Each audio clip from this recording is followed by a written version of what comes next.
بسم الله الرحمن الرحيم. السلام عليكم ورحمة الله وبركاته. هنكمل إن شاء الله النهاردة المحاضرة عن الميكانيكال فنتيليشن مودز. المحاضرة دي مهمة برضو ومبنية على المحاضرات السابقة، ومهم جدا إن احنا نوصل اليونيت بتاعنا على الابروبريت مود اللي يناسب الديزي بتاعه، ونظبط البارامتر زي ما هنشوف إن شاء الله النهاردة. زي ما أخدنا في الهيستوري، الميكانيكال فنتيليشن بدأ في ازاي وازاي كانت ايرون لونج، وبعد كده اصبحت بوزيتيف بريشر فنتيليشن. في البداية خالص كانت الميكانيكال فنتيليشن عبارة عن ماشين اونلي، زي ما اخدنا في ازاي بنعمل الماشين ويركس. الماشين فقط ديليفر بريشر، وبتاخد من العيان او بتسيب العيان يعمل اكسبيريشن باسفلي. فكان في البداية اول مود الميكانيكال فنتيليشن بدأت بيه كان عبارة عن ميكانيكال مود فقط بدون انتراكشن بين الماشين واليونيت او البيشنت. كان المود ده عبارة عن ان الماشين هي بتتحكم في كل البارامتر اللي اخدناها المرة اللي فاتت، بمعنى انه كان المود ده عبارة عن complete control of the mechanical ventilation by the machine. فكان اسمه control mode،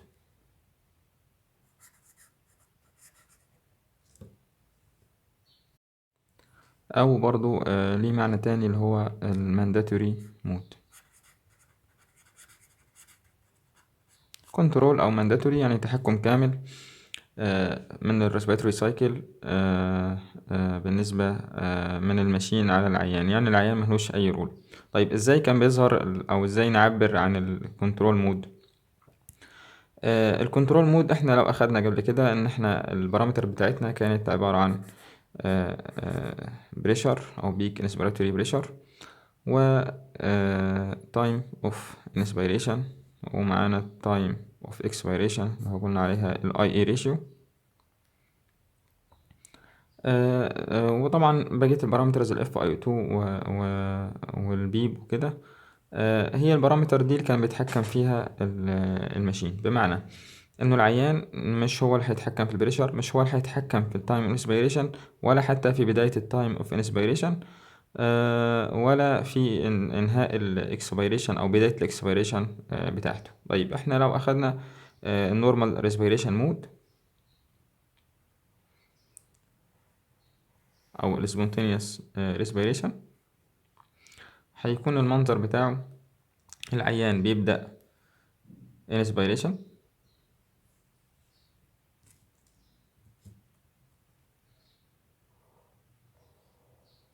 بيوصل لحد معين، بعد كده بينهي وبيبدأ الاكسبيريشن. لو هنا قلنا دي بداية الانسبيريشن، وهنا تقريبا المينتنس اوف اير، وهنا بداية الاكسبيريشن.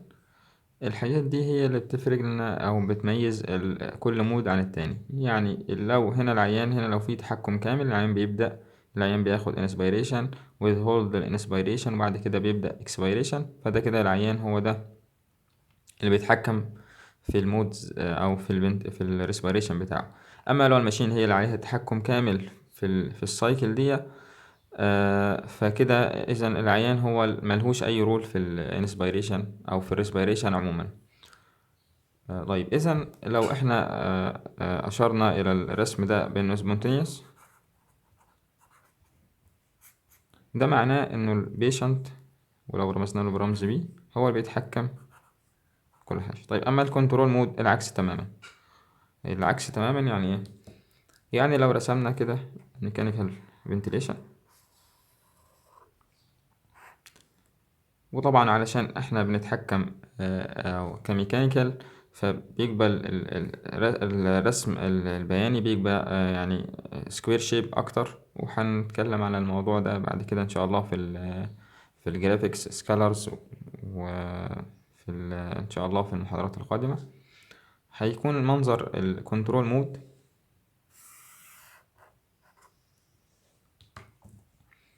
ان الماشين بتبدأ inspiration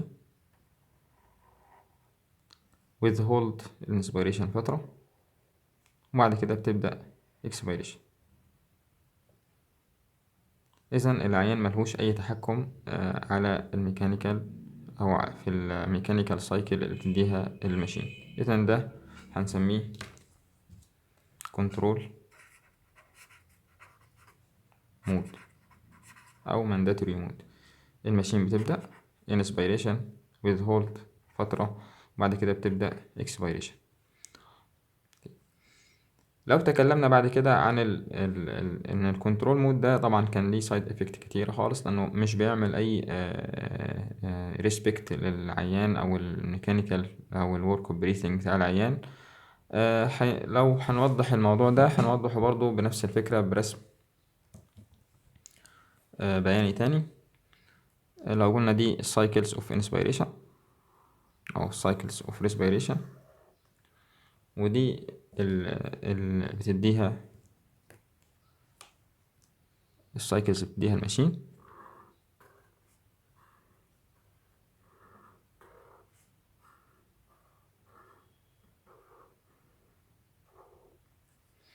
إذا الماشين هنا ليها زي ما قلنا تحكم كامل.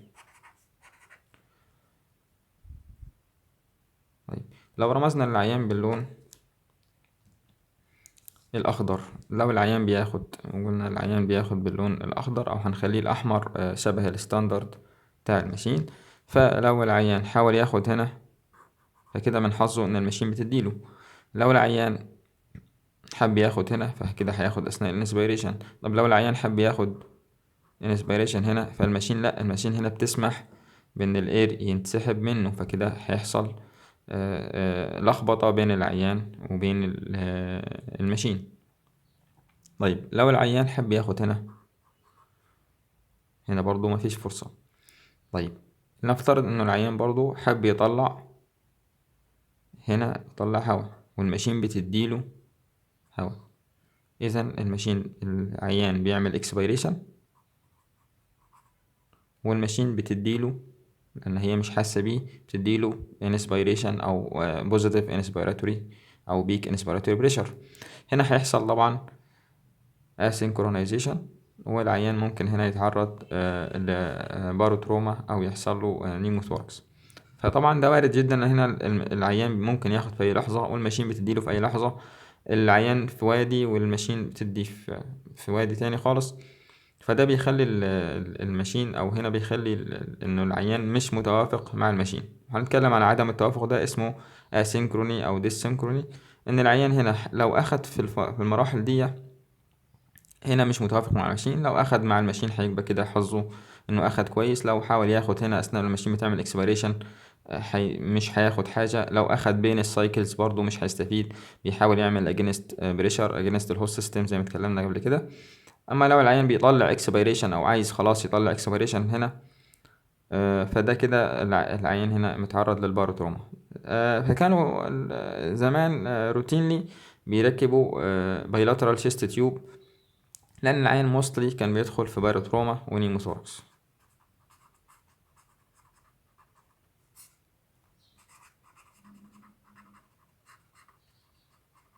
العيان كان بيركب بايلاترال شيست تيوب بروفيلاكتيك من قبل ما يحصل له نيموثوركس، لأنه الريت بتاع النيموثوركس كان عالي، كان تقريبا بيوصل إلى حد 80%. فكده المود ده obsoleted وما ينفعش يستخدم حاليا. طيب تطور المود بعد شوية وقالوا خلاص احنا ممكن نعمل حاجة نسمح للعيان انه ينفع ياخد في النص. بمعنى انه العيان الماشين هنا بتدي، ولو العيان هنا اخد في النص نسمح له انه ياخد بالايفورت بتاعه، اي نعم اجينست التيوب والهوست سيستم وكده، ولكن هنسمح له انه ياخد. فعملوا مود احنا قالوا بدل ما ده يبقى اسمه مانداتوري مود هنسميه intermittent mandatory مود. المود ده هيبقى شكله ازاي؟ ادي الرسمة بتاعتنا. المود ده هيبقى بالمنظر ده.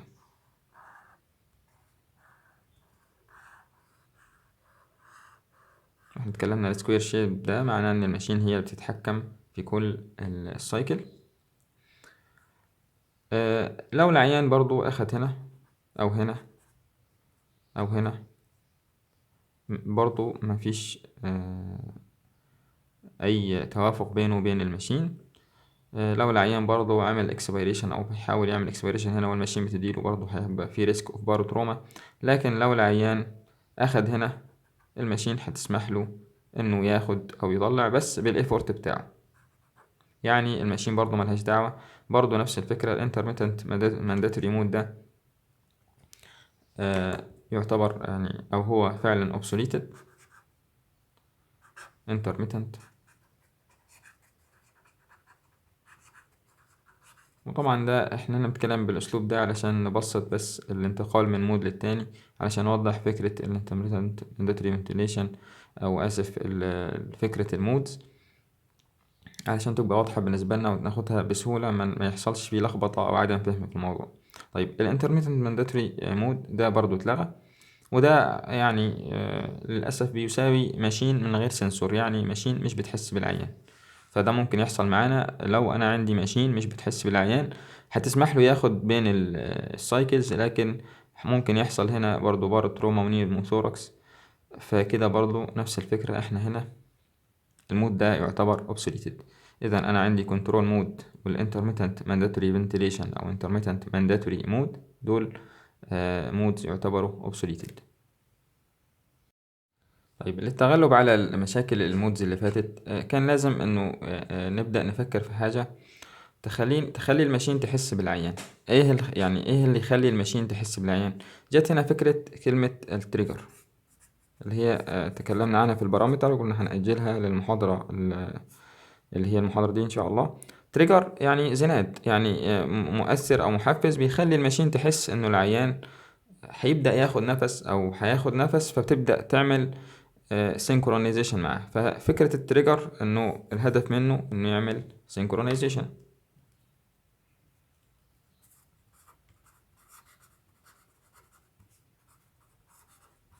طيب بدأوا يعني يعملوا شوية أو يبدأوا يفكروا في طريقة تعمل سينكرونايزيشن. بدأ الموضوع بمجرد لو اتكلمنا إنه ده الشيست بتاع البيشنت.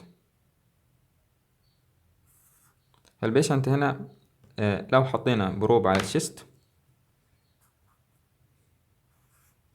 وبدأنا نحس بحركة الشيست وول، ده كده كان ميكانيكال سنسور او سنسور بيحس لي بالحركة بتاعة العين. طبعا ده كان inaccurate سنسور لأنه بيحصل فيه فالسز مجرد حركة السنسور نفسها حتى بدون حركة البيشنت. اهتزاز المريض، المريض مثلا بيكح بيتحرك هيحس بحركة، فدي كانت سنسور بدائي جدا، وطبعا ده كان ميكانيكال واتلغى. طيب بدأوا يفكروا في أنواع تريجر أخرى تخلي الماشين تحس بالعيان. فكان هنا زي ما أخدنا إنه هو في الميكانيكال أو في الريسبيريشن اتكلمنا إنه بيحصل لو قلنا ده سبونتينيوس، يعني العيان مش متوصل. أول ما حاجة بيعمل تشينج في الفوليوم. التشينج في الفوليوم ده بيعمل لي تشينج في البريشر زي ما احنا فاكرين. التشينج في البريشر بيعمل لي تشينج في الفلو. طيب انا لو كده حسينا من الميكانيكال او من السبونتينيوس بريسنج، لو الماشين حست بتغير في واحد من دول، في تشينج في البريشر في تشينج في الفلو. والفلو طبعا هنشوف بعد كده هو الادق. تشينج في البريشر او تشينج في الفلو كده الماشين هتحس بانه العيان بدأ ياخد نفس. فمن هنا جت فكرة البريشر سنسورز او السنسورز اللي هي حاليا مستخدمة. أصبح عندنا بريشر سنسور وعندنا فلو سنسور. والفلو سنسور أحيانا بيرمز لي بالرمز V وعليها دلتا أو تشينج أو نقطة، بتعبر عن تشينج في الفوليوم، والتشينج في الفوليوم بالنسبة للزمن هيبقى اسمه فلو. وهنحاول برضو نسقط معظم المصطلحات الصعبة ونشرح ستيب باي ستيب علشان ما نحسش انه في شيء مختلف او صعب، لانه الادفانسد ليكتشرز موجودة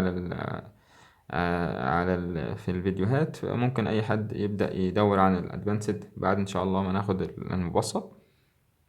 البريشر سنسور ده عبارة عن، لو اتكلمنا انه احنا كان عندنا دي الميكانيكال فنتليتور، وهنا الهوست سيستم بتاعها، وهنا في انتراكيال تيوب. لو الماشين هنا بتعمل كاليبريشن، تبقى عارفة انه الخراطيم الهوست سيستم ده في فلو شغال كونتينوس بغض النظر عن الفلو اللي رايح للعيان. فهنا في فلو كونستانت في التيوب والخراطيم، اسف، في الخراطيم، حتى لو مفيش هواء داخل العيان في continuous flow الماشين حاسة بيه. نفس الفكرة برضو في بريشر داخل الهوست سيستم. لو العيان بدأ يسحب نفس، حاول يعمل ترايل انه يبدأ انسبيريشن، اللي هيحصل انه الماشين هنا في سنسور بيتحط في مكان معين في الماشين، هنتكلم عنه بإذن الله بعد ما نخلص السنسورز. السنسور ده بيحس انه لو العيان اخد نفس، بيحس انه الفلو اتحرك او زاد شوية ناحية خلال الخراطيم. فلو حصل تشينج في الفلو، او لو حصل انه العيان سحب شوية فقلل الضغط داخل الهوست سيستم لانه سحب كمية هواء، فكده هيبقى اسمه بريشر سنسور. طيب، الادق فيهم طبعا الفلو، وهو الاسرع في الاستجابة لانه ده مجرد تغير في حركة الهواء، تغير في سرعة الهواء داخل الخراطيم. طبعا النيونيت هيقدر يحرك يعني يقدر يحرك سرعة الهواء، والماشين تقدر تحسب التغير في السرعة أكتر من تغير البريشر، لأن البريشر الماشين أو النيونيت سمول فوليوم، فسمول فوليوم بيسحب سمول أماونت أو بيقلل البريشر سمول يعني أو أقل في الكمية من الأدلت، فبالتالي الإحساس بالفلو هيبقى أدق في النيونيتس، وإيفن حتى في الأدلت، لأن ده مجرد تغير في الفلو. طيب، البريشر برضو بنقيسه بالسنتيمتر ووتر، والفلو زي ما اتفقنا باللتر بير مينت، ودي سرعة تحرك الهواء. في البريتيرم أو في الفول تيرم، لو اتكلمنا عن الأرقام، لو قلنا البريشر والفلو في البريتيرم as a general rule علشان نفتكر بس للتسهيل، وفي الفول تيرم ممكن نقول البريتيرم هيبقى أقل من 1 سنتيمتر ووتر أو أقل من 1 لتر.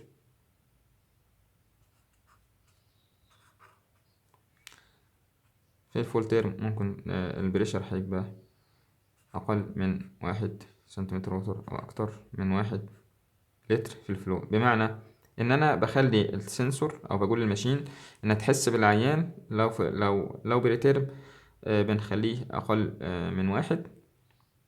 يعني لو البريتيرم أخد مثلا، أنا ظبطت التريجر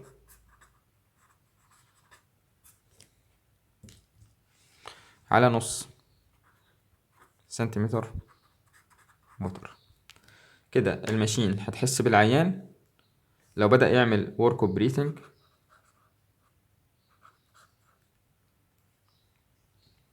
بمقدار نص سنتيمتر ووتر، يعني يقلل الضغط داخل الخراطيم بمقدار نص سنتيمتر ووتر. يعني طيب لو أنا ظبطته مثلا على 7/10، إذا الماشين لو العيان عمل work of breathing قلل لي البريشر بمقدار 7/10 سنتيمتر ووتر، إذا الماشين هتحس بإن العيان أخد نفس.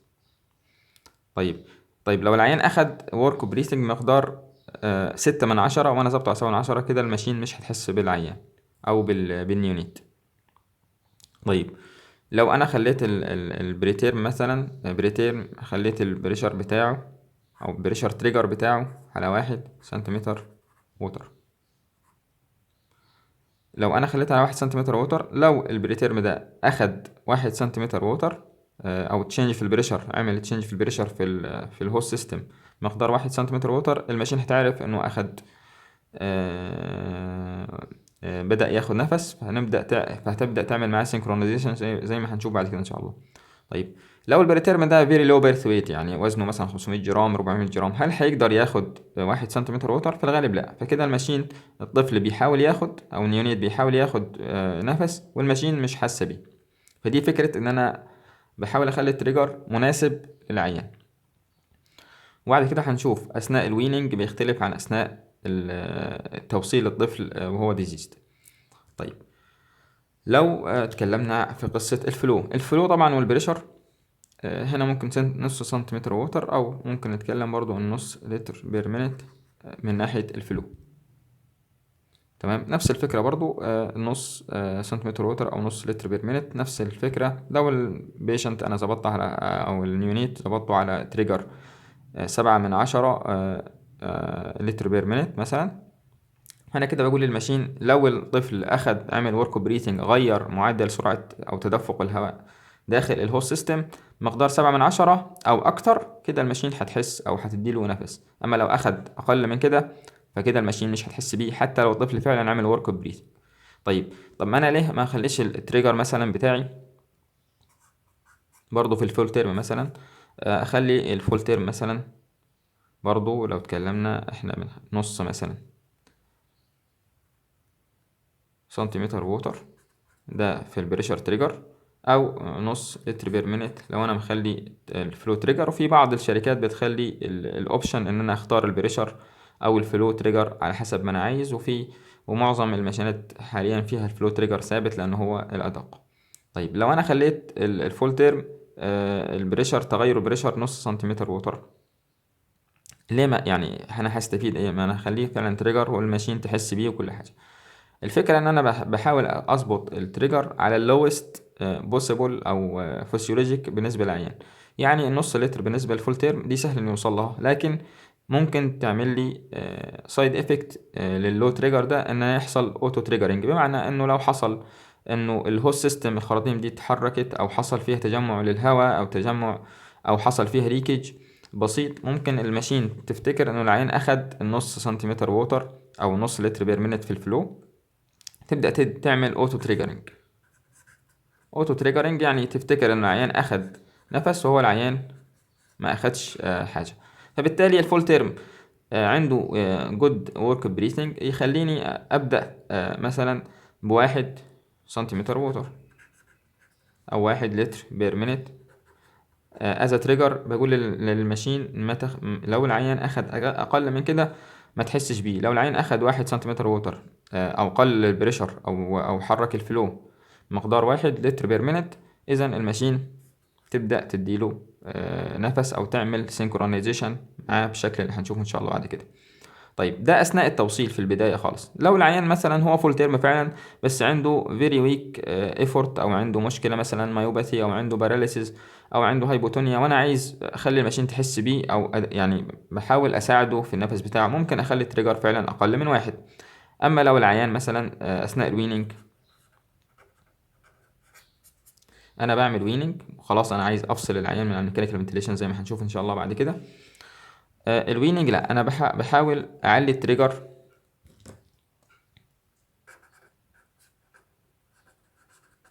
سواء في الفولتير او في البريتير.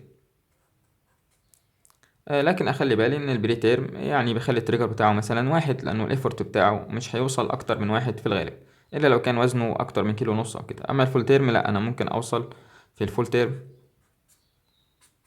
اخلي التريجر بتاعي مثلا 1.5، علشان انا اطمن ان الورك وبريثنج بتاع الطفل ده كويس خالص، وقدر يحرك لي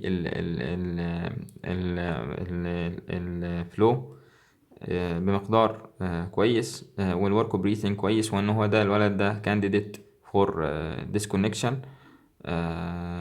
من الماشين. طيب هل في other trigger modalities غير البريشر والفلو هو في الحقيقة فعلا في بعض الأنواع التانية، ولكن هي براكتيكالي مش وايد سبريد يوز. هي نعم أدق وكده، لكن هي مش متوفرة و اكسبنسيف على الاستخدام الكونفنشنال وايد سبريد حتى في الأماكن المتقدمة. فمنها برضو نذكرها في عجالة اللي هو النابا، اللي هي Neurally Adjusted Ventilatory Assist. يعني دي ببساطة خالص علشان ناخد بس فكرة عنها بدون تعقيد. لو ده الاسوفيجاس بنحط فيه بروب، البروب ده بيحس بالفرينك نيرف امبلس الكتريسيتي اللي رايحة للديافرام، وبالتالي بيعرف انه العيان ده بيفكر ياخد نفس. طيب احنا هنستخدم الكلام ده في المودز ازاي؟ يعني ازاي هنعرف هنستخدم؟ لو احنا اتكلمنا وقلنا انه ده مثلا ده الكنترول مود بتاعي والماشين متحكمة في كل شيء، ازاي انا هستخدم التريجر هنا علشان احس بان العيان ده اخد نفس، او العيان ده عمل تشينج في الفلو، او العيان ده مثلا عمل تشينج في البريشر؟ هبدأ الماشين هنا بتدي بريشرز معينة او بتدي بارامترز معينة. انا لا، هنا هبدأ استخدم اشوف النيونيت هل بياخد مع الميكانيكال فنتيليشن، فابدأ اتجنب موضوع الاسynchronization اللي كان بيحصل وديكريز الباروتروما. اذا السينكرونايزيشن الهدف منه اولا طبعا السينكرونايزيشن ده بيقلل الورك اوف بريثنج، لان انا بساعد العيان، ويقلل الفايتنج. في نفس الوقت برضو لما انا اقلل دول فبعمل رابيد ديسكونكشن. الحاجة التانية برضو افويد الباروتروما. وليه مزايا اخرى كتيرة، ولكن يعني مبدئيا علشان سهولة الفهم فايدة السينكرونايزيشن هي ان احنا بنحاول نخلي العيان متوافق مع الماشين، وبالتالي انا هفصله اسرع وهريح الطفل على الميكانيكال فنتيليشن بسهولة. طيب قبل ما ننتقل الى المودز اللي هي synchronized مود، عايزين نتكلم عن فكرة التريجر. الفكرة اللي هي الفكرة الشائعة، انا لما الاقي العيان نفسه سريع، في كان كونسبت شائع انه انا كده لا، انا اعلي التريجر، وبالتالي لما انا اعلي التريجر انا كده الماشين مش هتحس بالعيان، فكده الماشين هتدي النفس الاوبتيمال للعيان، وكده انا مش هحس بالعيان اخد نفس ولا لا. طبعا الفكره دي فيري رونج. لما العيان بيكون بياخد نفس كتير، انا بشوف العيان ده المفروض بعمل سينكرونايزيشن، فانا لازم احس بكل نفس بياخده العيان واساعده في النفس ده، مش الغي العيان واهمله واخلي الماشين تشتغل منفصل عن العيان، والا كده انا هرجع للكنترول مود او الانترميتنت مانداتوري مود، العيان في وادي والماشين في وادي. فالفكره انه كل ما ازود الريسبيراتوري ريت او اشوف العيان محتاج الريسبيراتوري ريت بتاعه عالي، انا لازم احس بكل نفس بياخده علشان اساعده، وبالتالي لما انا اساعده في كل نفس هيبدا الريسبيراتوري ريت يقل. اذا فكره ان انا ارفع التريجر لما العيان يكون الريسبيراتوري ريت بتاعه عالي، ده معناه طبعا دي فكره خطا، بل ان المفروض انا اعمل مور سينكرونايزيشن واستخدم مود احسن علشان اخلي العيان ينزل للفسيولوجيك زي ما اتفقنا، وبالتالي هيقل الريسبيراتوري ريت بتاعه بعد كده.